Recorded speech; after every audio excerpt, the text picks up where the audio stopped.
ज्ञानाञ्जनशलाकय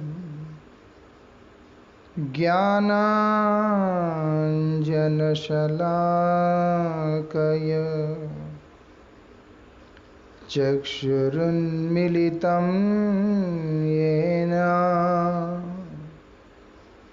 तस्मै श्री गुरवे नमः। नमः ॐ विष्णुपादाय श्रीगौरप्रियमूर्तये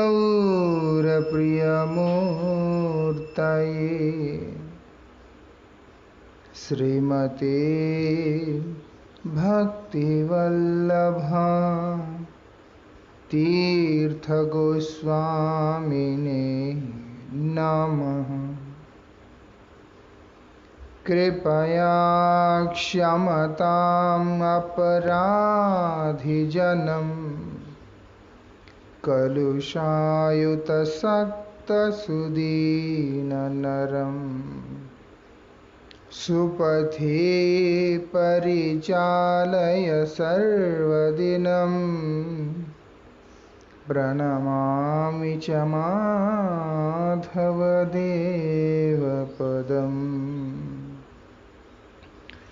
पतित पावन परम करुणामय परमाराध्यतम शिल गुरुदेव नित्य लीला प्रविष्टोम विष्णुपाद परमहंस परिव्राजकाचार्य अष्टोत्तर शतश्री श्रीमद् शिल भक्ति वल्लभ तीर्थ गोस्वामी महाराज जी के श्रीपाद पद्म में असंख्य कोटि साष्टांग दंडवत प्रणाम करते हुए उनकी अहेतु की कृपा प्रार्थना करता। परमाराध्य शिक्षा गुरु नित्य लीला प्रविष्टोम विष्णुपाद श्री श्रीमद् भक्ति विज्ञान भारती गोस्वामी महाराज जी एवं शिल भक्त निकेतन तोरियाश्रमी गोस्वामी महाराज जी के श्रीपाद पद्म में असंख्य कोटि साष्टांग दंडवत प्रणाम करते हुए उनकी अहेतु की कृपा प्रार्थना करता।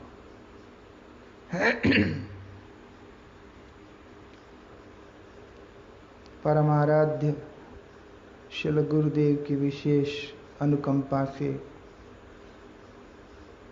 हम लोग यहाँ पर भक्ति आचरण के विषय में भक्त का साधना के लिए उपयोगी जो विचार है उसको हम लोग श्रवण कर पा रहे हैं, कीर्तन कर पा रहे हैं। आज वही विशेष तिथि है। आज का ही तिथि को श्रील रूप गोस्वामी पाद ने इस जगत से अपने लीला को विराम देकर उनके नित्य प्रभु श्री राधा गोविंद देव जी की उस नित्य लीला में प्रविष्ट हुए हैं। आज उनका तिरुभाव तिथि है। श्रील रूप गोस्वामी पाद इस जगत के ऊपर अतिशय कृपा करते हुए श्री चैतन्य महाप्रभु के मन के अभीष्ट को स्थापना तो किया ही है, इसके अलावा उस अभीष्ट वस्तु को प्राप्त करने के लिए जो महाप्रभु के द्वारा प्रदत्त अभिदेय शिक्षा है उसको और भी सुंदर तरीका से जगत के सामने प्रकाशित किया है। इसीलिए चैतन्य महाप्रभु ना रहने पर कभी किसी को प्रेम प्राप्ति के बारे में पता चल ही नहीं सकता था, और रूप गोस्वामी के ना रहने पर श्री चैतन्य महाप्रभु के वो विचार इस जगत में किसी भी जीव को नहीं समझ में आ सकते थे, क्योंकि श्री चैतन्य महाप्रभु के अभीष्ट को ये धरती पे स्थापना करने वाला रूप गोस्वामी स्वयं है। इतना ही नहीं, साथ ही ऐसे एक साधक के लिए उपयोगी बहुत सारे सिद्धांतों को, विचारों को उन्होंने ऐसे प्रदान किया जिसका अवलंबन करने पर सुनिश्चित रूप से एक साधक भगवत कृपा को लाभ कर ही लेगा। भगवत अनुभूति को वो प्राप्त कर लेगा। वो यही विशेषता है। रूप गोस्वामी के द्वारा ये उपदिष्ट केवल उपदेशामृत ही पर्याप्त है एक व्यक्ति के जीवन को पूरी तरह से सुधार कर उसको कृष्णोन्मुखी, कृष्ण प्रेमोन्मुखी करने के लिए। ये वैशिष्ट है इसका। केवल उपदेशामृत के ये जो 11 श्लोक है यही पर्याप्त है। एक साधक को बद्ध अवस्था से उठाकर कृष्ण प्रेम की अवस्था तक ले जाने का एक जो शिक्षा ये उपदेशामृत के अंतर्गत दिया गया है।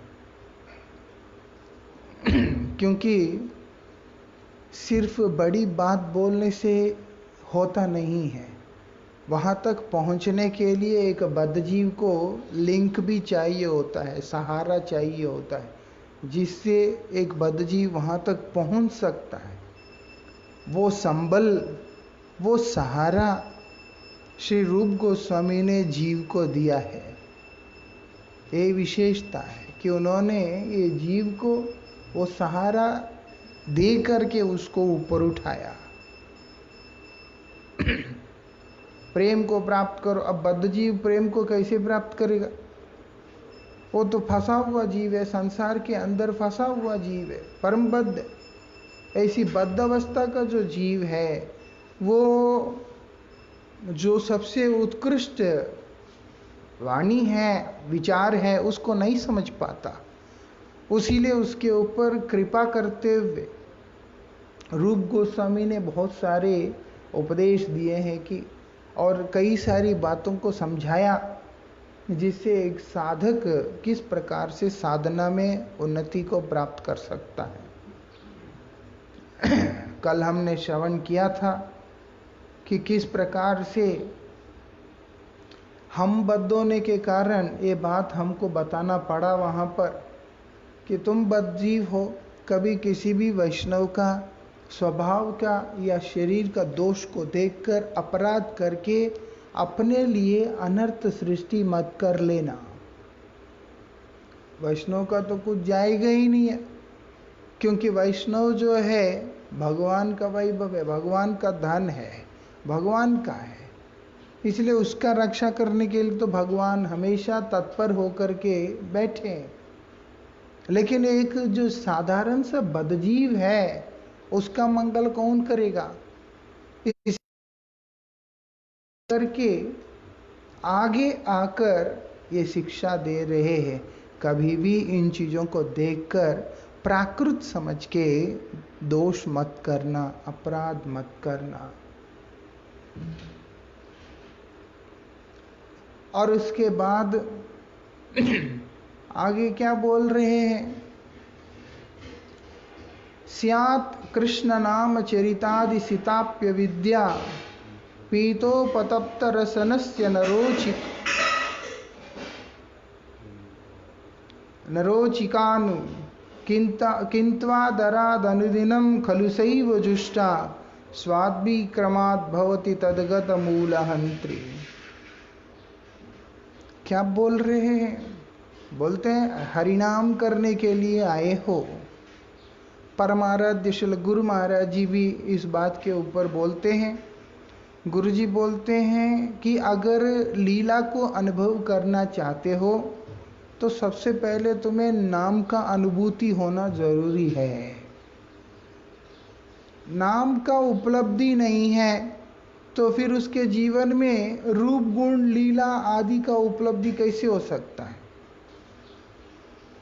गुरुजी झूलन के विषय में बोलते हुए गुरुजी इस बात को ऊपर स्ट्रेस दिया कि झूलन लीला किसका अधिकार का क्षेत्र है? ब्रजगोपियों का अधिकार का क्षेत्र है। वहाँ पर और किसी का भी अधिकार नहीं, ना वात्सल्य रस का, ना साख्य रस का। यद्यपि साख्य रस में सखाओं का इतना अधिकार होता है, कृष्ण के कंधे पे भी चढ़ जाते हैं। वात्सल्य रस के अंदर इतना अधिकार होता है कि वो छड़ी भी दिखा के कृष्ण को डराने का कोशिश करते, शासन करने का कोशिश करते। लेकिन ये झूलन लीला आदि राधा कृष्ण की एकांत लीला में प्रवेश करने का अधिकार किसको है? बोलते केवल गोपीजनों को है, गोपीगणों को, और किसी को भी नहीं। श्री राधा जी के दासत्व करने वाले जितने भी व्रज गोपियां हैं उन्हीं का अधिकार है। लेकिन गुरुजी बोलते हैं रस तो बहुत आगे की बात है, सबसे पहले प्रेम की उपलब्धि तो होना चाहिए, भक्ति तो होना चाहिए। वो कहाँ से आएगा? बोलते नाम का आश्रय लेने पर, नाम प्रभु का आश्रय लेने पर तब ये अनुभव होगा कि नाम विग्रह स्वरूप तीन एक रूप, तीनों में कोई भेद नहीं है, तीनों तो एक ही वस्तु है। नाम प्रभु कृपा करके पहले अपना स्वरूप का दर्शन कराएंगे, अपना दासत्व प्रदान करेंगे, फिर श्री राधा जी का दासत्व प्राप्त होता है, फिर कृष्ण का दासत्व प्राप्त होता है, और फिर गोपीजनों का दासत्व प्राप्त होता है, और उनके अनगत में लीला कोई भी नहीं। इसलिए नाम का अनुभूति बहुत ज़्यादा ज़रूरी है, नाम साधन बहुत ज़्यादा ज़रूरी है। रूप गोस्वामी तभी जानते हैं कि थोड़ा बहुत साधन करने वाला व्यक्ति, उसके अंदर एक्साइटमेंट आता है, फिर वो सोचता है कि मुझे तो कुछ अनुभूति हो नहीं रहा,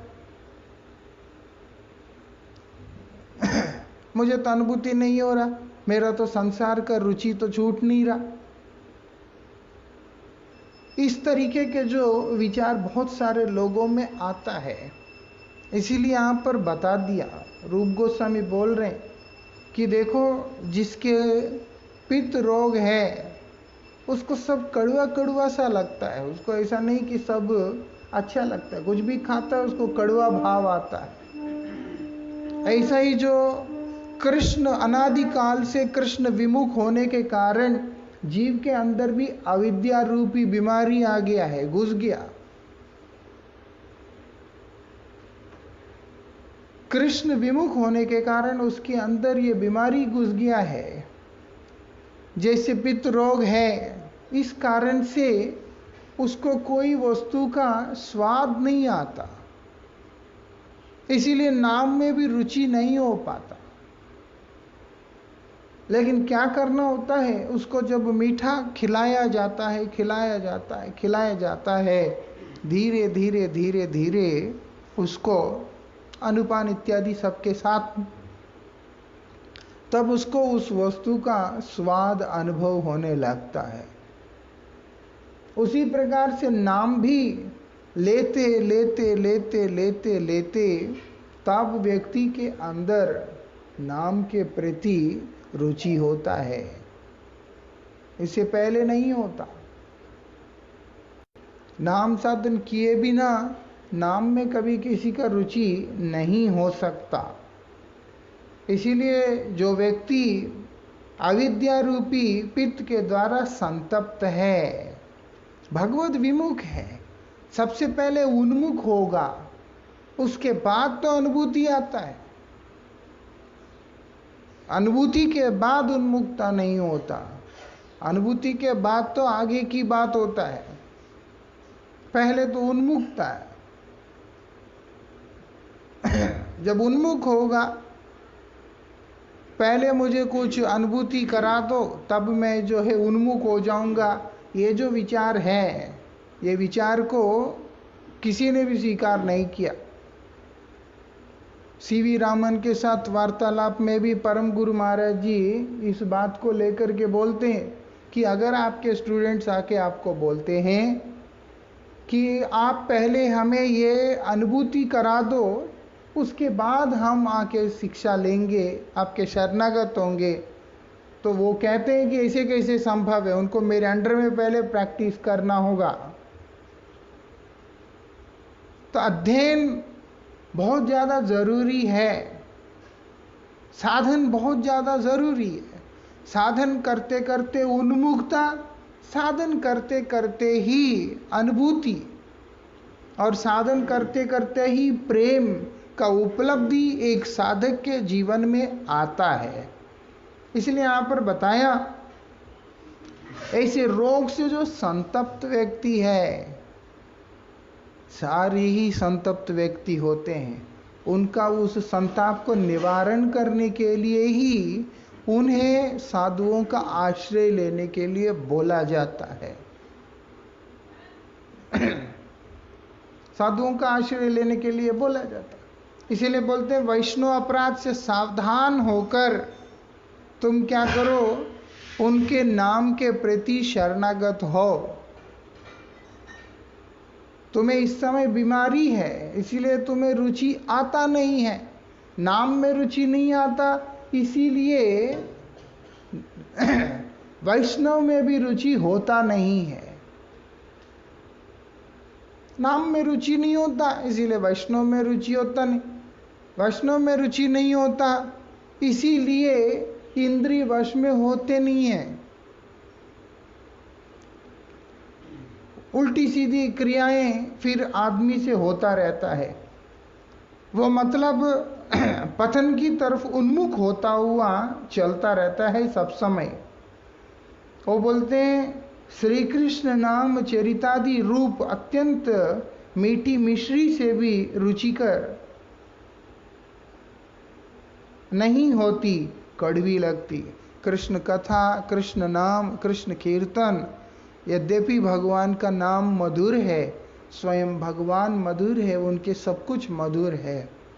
मधुर से मधुर होने के बाद भी एक बीमारी वाला व्यक्ति जो होगा, रोगग्रस्त व्यक्ति, उसको मीठा नहीं लगता, वो कड़वा लगता है। उसको हर चीज इतना कड़वा लगता है, उसका इच्छा ही नहीं होता कि कोई चीज मुख में देना। बोलते हैं नहीं चाहिए मुझे, क्योंकि इतनी कड़वी है, नहीं खाया जाता। अरे वस्तु तो मीठा है, लेकिन मुझे क्यों कड़वा लग रहा है? क्योंकि उसका रोग हुआ है इस समय। इसीलिए भवरोग से ग्रस्त व्यक्ति, भगवद विमुख होके पतित हुआ जो व्यक्ति होता है, उसके अंदर भी ये रोग का प्राबल्यता रहता है। उसके चलते उसको भगवान के कथा में, भगवत कीर्तन में, इसमें रुचि नहीं होता। अरे क्या कथा सुनेंगे, क्या कीर्तन करेंगे। कल मैं जैसे सुन रहा था कि किसी लड़के ने कहा सिर्फ हरिनाम करो बोलते हैं, और उससे आगे कोई बात नहीं करते। सार तो हरिनाम है, कुछ हो या ना हो, हरिनाम होने से तो सब कुछ हो जाता है। लेकिन उसका साधना का कमी होने के कारण, उसके भजन का कमी होने के कारण, उसके बुद्धि में ऐसा लगता है कि केवल हरिनाम से ही क्या होता, और भी तो चीजें चाहिए वे। नाम से आगे कुछ है ही नहीं है। सबसे श्रेष्ठतम है नाम।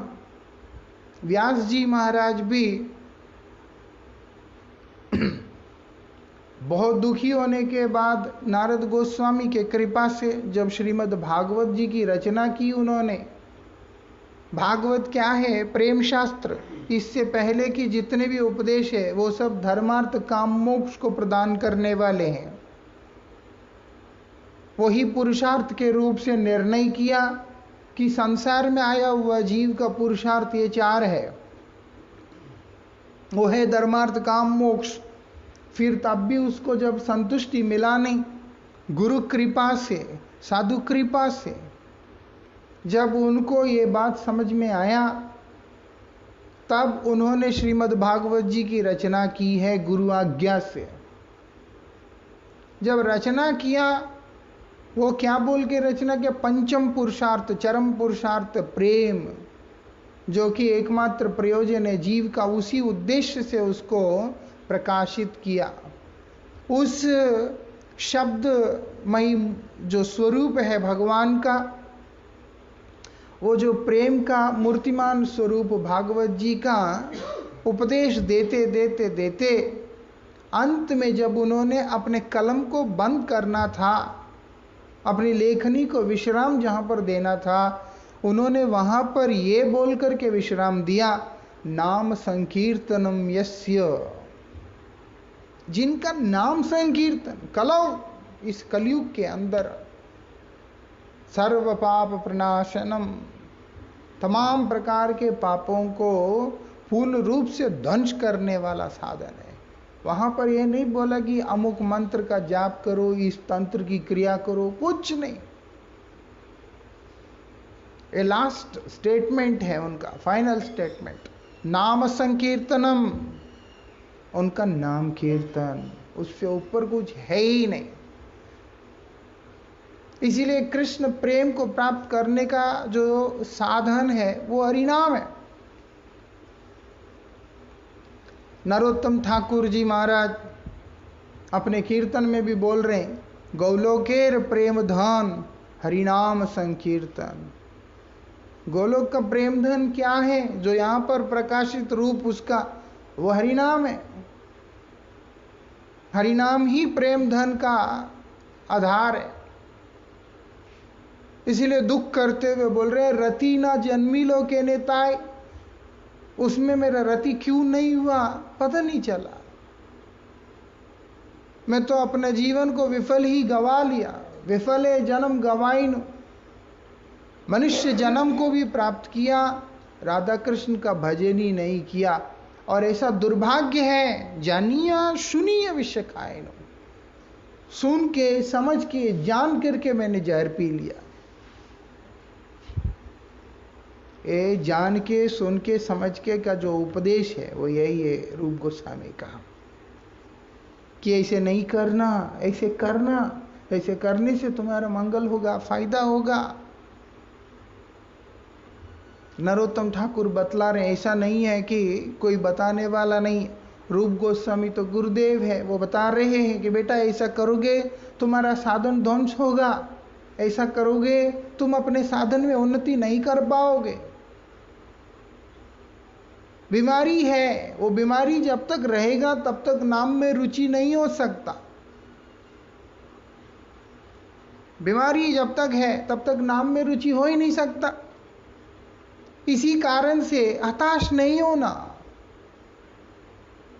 तुमने क्या करना है, जब तक बीमारी चला नहीं जाता तब तक नाम को करते ही रहना है। जब नाम को करते करते करते बीमारी चला जाएगा, उसके बाद नाम में रुचि स्वतः हो जाएगा, क्योंकि जीव स्वभाव से ही कृष्ण का नित्यदास है। इसीलिए उसके ऊपर पड़ा हुआ माया का आवरण हट जाएगा, तो उसका कृष्ण के साथ जो संबंध है वो प्रकाशित हो जाएगा। जब प्रकाशित हो गया उसके बाद तो हमें नाम करने की जरूरत नहीं पड़ता, नाम अपने आप होने लगता है, वो स्वतः होने लगता है। अभी करना पड़ता है, जबरदस्त बीमारी है, स्वाद नहीं आता,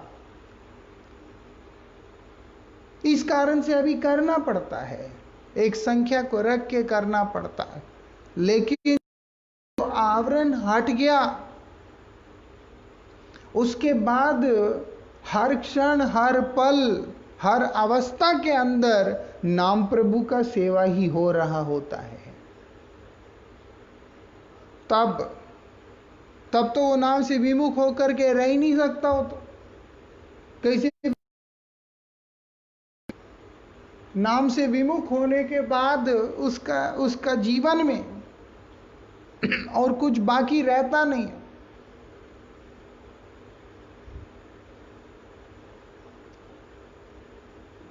क्या बोल रहे हैं, केवा सुनाईला मोरे श्याम नाम गो। कौन सुना दिया भैया ये श्याम का नाम मुझे, मेरे कान में आते ही कुछ हो गया मुझे। ऐसे बोल रही हैं गोपियां, ऐसी बोल रही श्रीमती राधिका जी।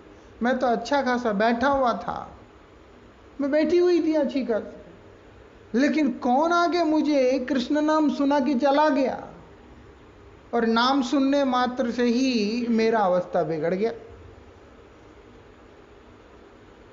ऐसा होता है, इतना आनंद में विभोर हो जाता है, उसके बाद उसको दिन दुनिया का ज्ञान ही नहीं रहता किसी को भी।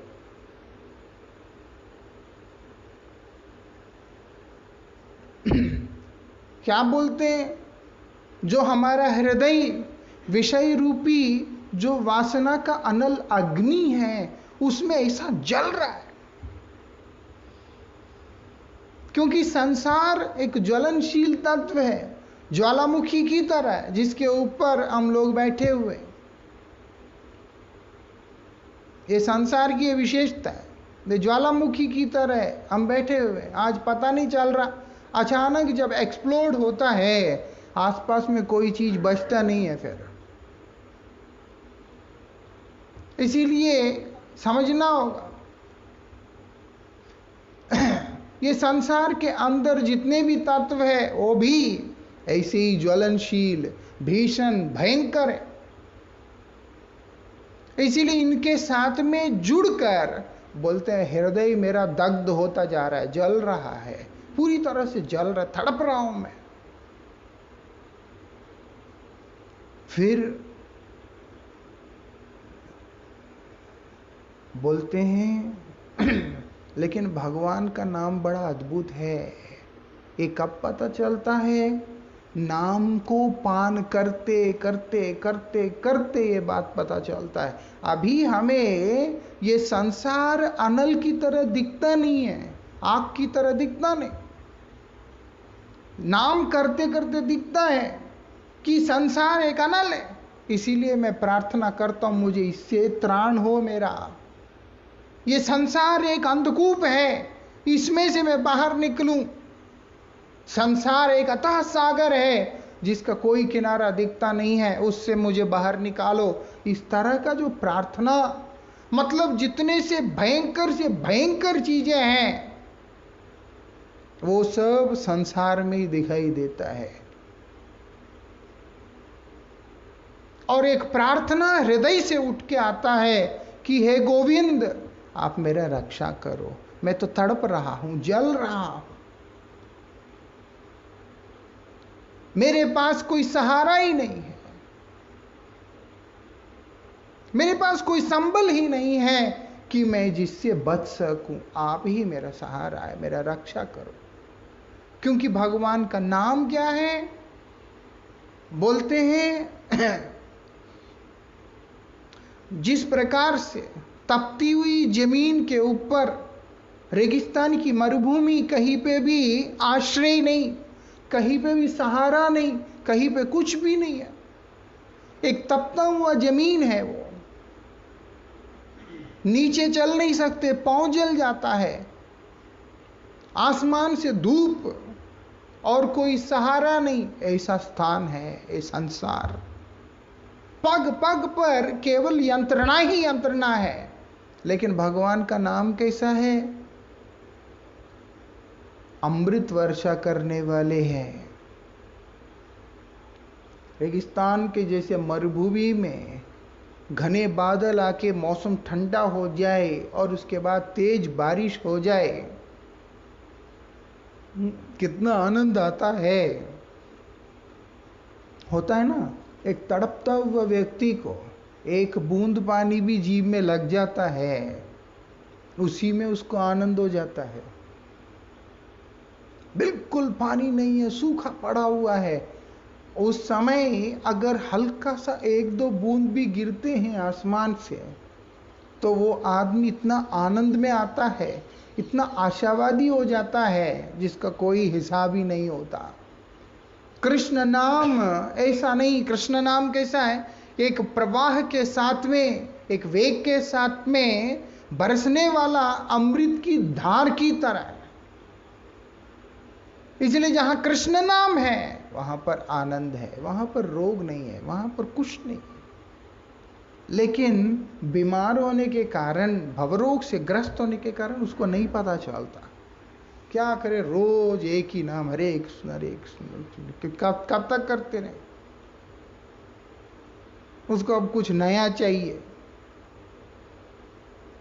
ऐसा वो बोलते ये ठीक विचार नहीं होता। यहाँ पर बताया बीमारी के कारण ग्रस्त होने से यद्यपि बहुत मधुर से मधुर भगवान का नाम होने के बाद भी उसमें स्वाद नहीं आता, किंतु श्रद्धापूर्वक उसी श्री कृष्ण नाम चरितादि रूप मिश्री का निरंतर सेवन करने पर वही क्रमशः सुस्वादु लगने लगती है तथा कृष्ण विमुक्ता अर्थात अविद्या रूपी पित्त रोग समूल विनाश भी हो जाता है। इसीलिए बोलते हैं साधु संग में रहना, क्योंकि साधु संग में रहने से क्या होता है, मन भटकता नहीं है। नहीं तो संसार एक ऐसा क्षेत्र है जहां पर भटकन का ही स्थान है। यहां पर कोई ऐसी रिजिड नहीं है, स्टेबल नहीं है। ऐसा साइंस में भी आता है, there is no rigid body करके। वो बोलते कुछ भी रिजिड नहीं यहाँ, मतलब कोई स्थायी नहीं, कोई स्थिर वस्तु नहीं है, परिवर्तनशील है। इसीलिए हमारा मन भी समय के हिसाब से, समय के प्रभाव से बदलता रहता है। ऐसे ऐसे कभी बहुत भाव आ जाता है, कभी बिल्कुल फीका पड़ जाता है, कभी कुछ हो जाता है तो कभी कुछ हो जाता है। ये संसार का रीति है, ये क्या कर सकते हैं।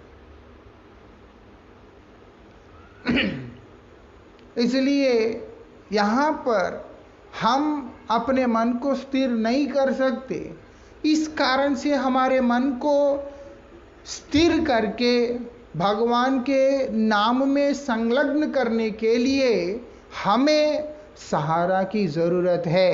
वो सहारा ही साधु संग है। साधु संग मतलब, साधु मतलब क्या है, नाम प्रभु का साकार रूप लेकर के विराजमान रहना। साधु मतलब क्या है, यही है साधु मतलब। इसीलिए वो दिखाई किसको देता है, जो साधु के मुख्य वाणी को ग्रहण करने के लिए इच्छुक होता है, साधु का कृपा को लेने के लिए जो इच्छुक व्यक्ति होता है उसको दिखाई देता है। रूप गोस्वामी पाद स्वयं बोल रहे हैं श्री राधा जी के लिए बताते हुए, तुंडे तांडविन रतिम वितुनिते तुंडावली लब्धे। इसका मतलब क्या है, बोलते जीवा के अग्रभाग के ऊपर कृष्ण नाम नर्तन कर रहा है, मूर्तिमान रूप लेकर जो नाचता, मतलब हाथ पांव सिर सब तो रहता है। इसीलिए नाम प्रभु शुद्ध भक्त के जीवा के अग्रभाग के ऊपर नृत्य कर रहा होता है। इसलिए जो व्यक्ति साधु संग में रहता है उसके ऊपर स्वतः नाम प्रभु का कृपा होता है। ये बात इसीलिए बोलते हैं साधु संग में रहना। क्यों बोला, गुरुमुख पद्म वाक्य चित्त करिया। गुरुदेव ने जो बात को कहा उसको चित्त में धारण करो। गुरुदेव के मुख से निकली हुई जो वाणी है वो वीर्यवती वाणी है, उसके अंदर नाम प्रभु का अवस्थान है। तुम्हारा नाम में रुचि नहीं हो रहा है, और जब तक नाम में रुचि नहीं होगा तब तक तुम्हें भगवत कृपा या संसार से उद्धार होने का कोई साधन मिल नहीं सकता। इसलिए बोलते हैं साधु गुरु वैष्णव जो हैं उनके मुख से निकली हुई दिव्य वाणी को अपने हृदय में धारण करने का प्रयास करो। हृदय में धारण कर पाओ ना कर पाओ, कम से कम तुम्हारा कान जो है वहां पर दे दो। क्या करेगा, कर्ण रंध्र पथ दिया हृदय माजी प्रवेशिया। वो क्या करेगा, कान के छिद्र के माध्यम से नाम प्रभु शब्द के रूप में आकर जीव के कान में घुसते हैं। हमने कान दे दिया, इस कारण से कान से चलकर आके हृदय के अंदर प्रवेश करते हैं। आगे का काम वो स्वयं करते हैं।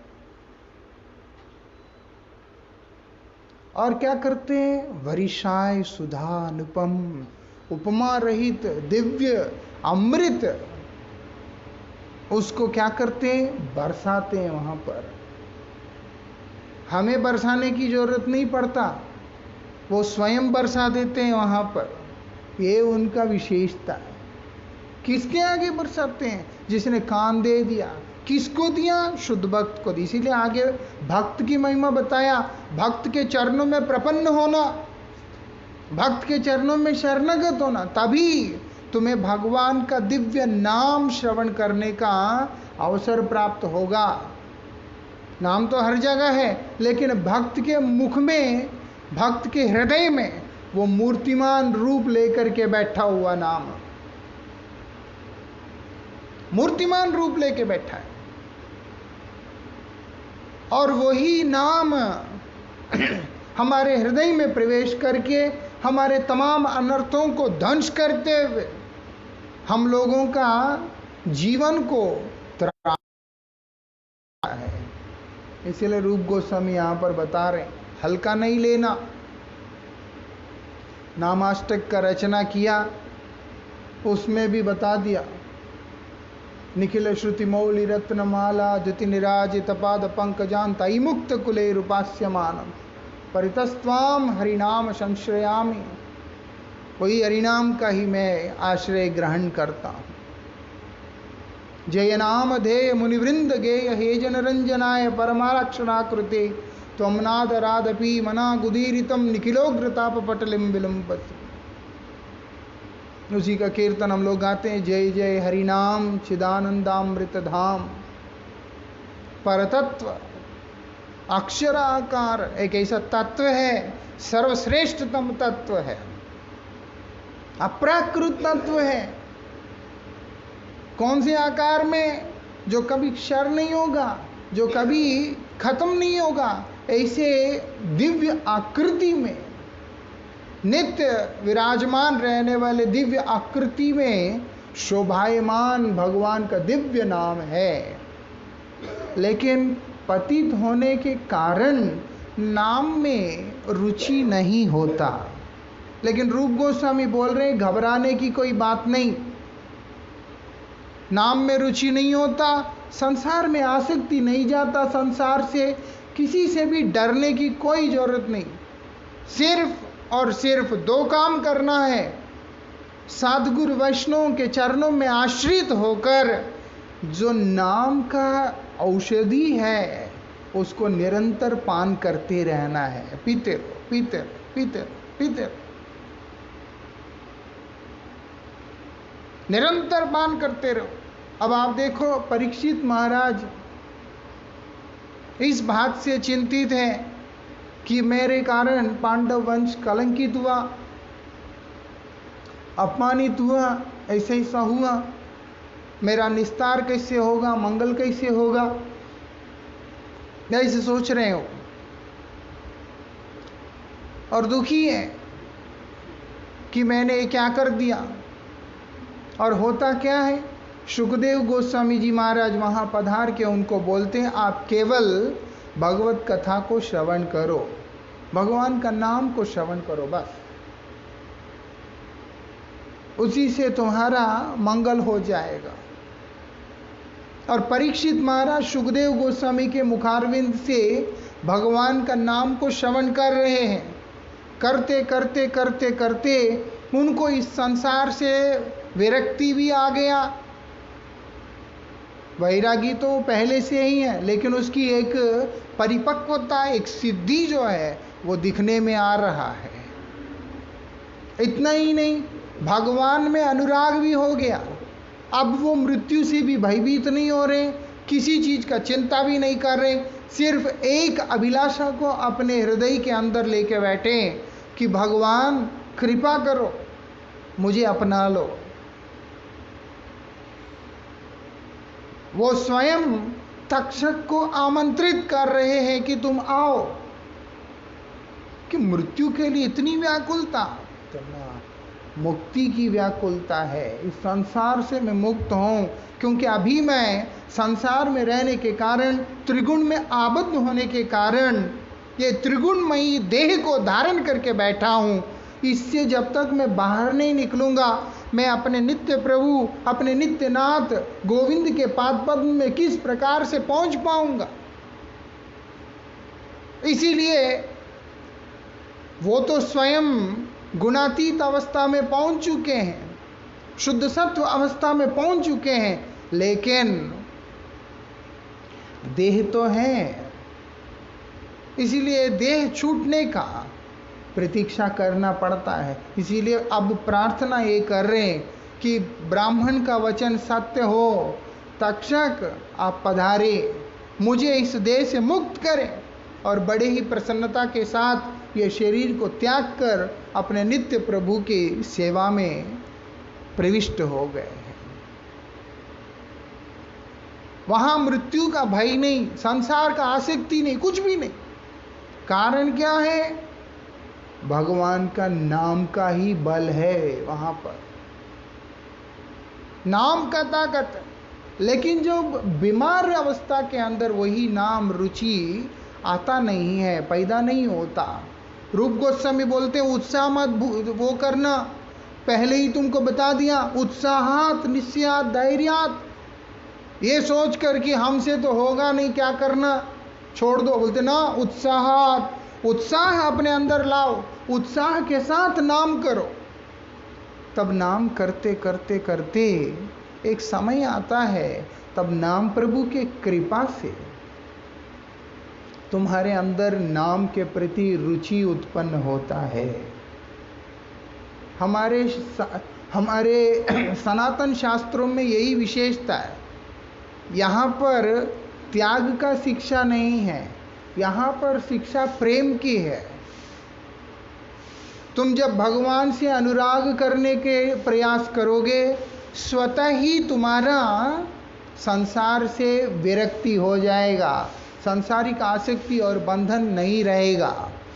तुम्हारा रोगमुक्त अवस्था, इधर जो है बीमार से मुक्त होने का शिक्षा नहीं है, यहाँ पर उपदेश है स्वस्थ रहने का है। स्वस्थ व्यक्ति जो है अपने आप उसमें कोई बीमारी नहीं रहता है। वो स्वस्थ अवस्था नाम प्रभु के कृपा से आता है। इसीलिए बोलते हैं नाम को करते रहना, सब कुछ अपने आप ही ठीक होगा। इसके आगे की चर्चा हम लोग कल करेंगे। पंचा कल्पतरुभ्यश्च कृपा सिंधुभ्यो च पतितानां पावनेभ्यो वैष्णवेभ्यो नमो नमः।